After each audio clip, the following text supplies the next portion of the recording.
Ration card रे सरकार जारी कला एक बड़ घोषणा। जदि आपण मानकर राशन कार्ड अच्छी एमती कि जो मैंने नूतन राशन कार्ड पाइबा चाहते से भिडियो को शेष पर्यटन देखु एने सरकार तरफ जारी है एक बड़ घोषणा राशन कार्ड धारी जहाँ आम भिडियो रे जानिबा ता पूर्व भिडियो को लाइक करूँ सब्सक्राइब करनथिले एबे सब्सक्राइब करी पाखर थिबा घंटी चिन्ह को दबाई दियंतु। देखंतु राशन कार्ड कटि थिले आउ थरे करंतु आवेदन सर्वे करा जाय मिलिबो कार्ड।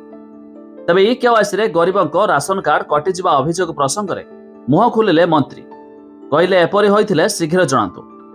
जो गरीबंकर कार्ड कटि जाइछि मते कुहंतु बोली कहिले खाउटी जुगाण मंत्री कृष्णचंद्र पात्र। आम पाखरे पर्याप्त कार्ड अछि आमे नुआ लोकंकु देबो।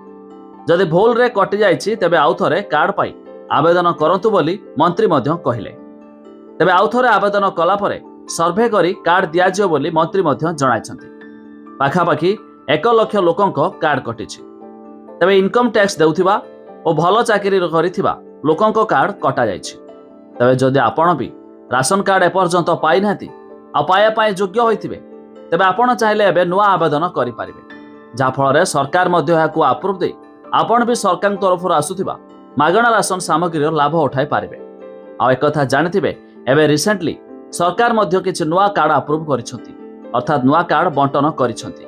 तेबे जो माने पूर्वरु ऑनलाइन जोग्य कार्ड पई आवेदन करिथिले सेमानकु एबे सरकार नूतन कार्ड दैछथि। खाली सेतिकि नुहे जार पूर्वरु कार्ड थिला सेथिरे भी नुआ नाम जोड़िया पई आवेदन करिथिले सेमानकर भी होइछि अप्रूव।